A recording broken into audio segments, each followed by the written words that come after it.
Good morning my all friends, আশা করি তোমরা ভালো আছো। তোমাদের আশীর্বাদ এবং ভালোবাসা নিয়ে আমি অনেক ভালো আছি। তো আজ আমাদের এখানে অন্নপূর্ণা পুজো। আজ হলো সপ্তমী, তাই প্রথমেই আমরা যাচ্ছি ফলতায় জল আনতে।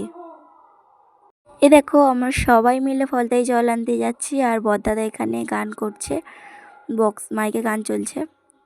তো আমরা ফলতায় পৌঁছে গেছি, আর এখন জোয়ার আসছে। দেখো, ওই দেখো, ওইদিকে কলা বউ স্নান করানো হবে বলে সবাই নেমে গেছে। তাহলে চলো এবার আমরাও নামি। তো আমরা সবাই জানি যে অন্নপূর্ণা পুজো মানে আসলে একটি দুর্গা পুজোই। আমরা সবাই নেমে গেছি এবার নদীতে। এই দেখো, এবার যাবো ওই পারে।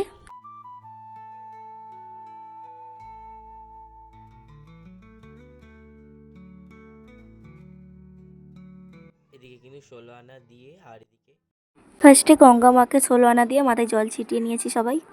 যেটু স্নান করবে বলে নবপত্রিকা নিয়ে আগে আগে যাচ্ছিল। আর এছাড়াও আরও অনেক কিছু নিয়মকানুন আছে, সেগুলোকে করার জন্য সবাই যাচ্ছে একে একে। আরও অনেকেই স্নান করবে।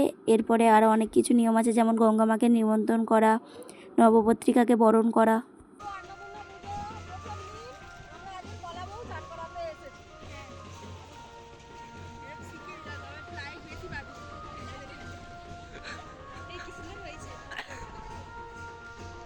আজ যে এমনি উল্টে পড়ে ত্রিগুণাতে চান করবে মনে হয়।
এদিকে স্নান নবপত্রিকাকে স্নান করানো হয়ে গেছে, এবার সবাই একে একে উপরে উঠে আসছে।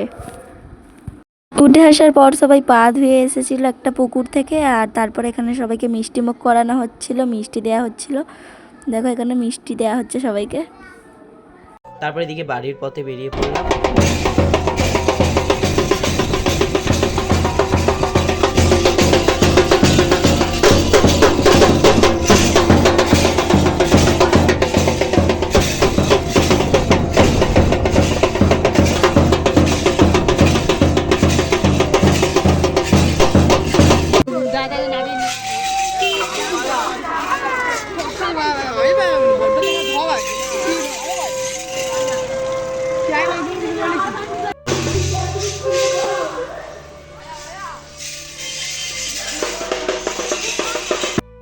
আজকে সপ্তমীর পূজা আরম্ভ হয়ে গেছে, এখনও 3 দিন আছে। অষ্টমী, নবমী, দশমী, এই 3 দিনই আমাদের বাড়িতে পূজা হবে। কালকের কিন্তু আবার অষ্টমীর ভিডিও আসবে, তাই কেউ কিন্তু দেখতে ভুলবেন না। আর সবাই একটু লাইক এবং কমেন্ট করবেন, আর যারা চ্যানেলে এখনও পর্যন্ত নতুন তারা অবশ্যই চ্যানেলটাকে সাবস্ক্রাইব করবেন। আর বন্ধুরা, এই দেখো, হঠাৎ করে আমার চোখে পড়ে গেছে একটা পাতার মতো দেখতে পোকা। তাই আমি এই পোকাটার নাম দিয়ে দিলাম পাতা পোকা। এই দেখো পোকাটা কীরকম দেখতে, একটা পাতার মতো পুরো। দুর্গা বাসন্তী পূজা মানেই যেহেতু দুর্গা পুজো, তাই এই পুজোটাও 5 দিন ধরে হয়। আর 5 দিন ধরেই কিন্তু আমাদের এখানে অনুষ্ঠানও হয়। কালকের এখানে ভাগবত পাঠ হয়েছে, আর আজকের হচ্ছে এখানে আধুনিক গান। এই দেখো এখানে আধুনিক গান এখন চলছে। কাল অষ্টমী, বৃহস্পতিবার, তাই কাল কুমারী পুজো হয়ে যাওয়ার পরে আমরা সবাই মিলে ভোগ বিতরণ করতে বেরোবো। আজকের ভিডিওটা এখানেই শেষ করছি। যদি ভালো লাগে লাইক করে দেবে, আর যদি চ্যানেলে নতুন হয়ে থাকো অবশ্যই চ্যানেলটাকে সাবস্ক্রাইব করে দেবে। আজকের জন্য টাটা।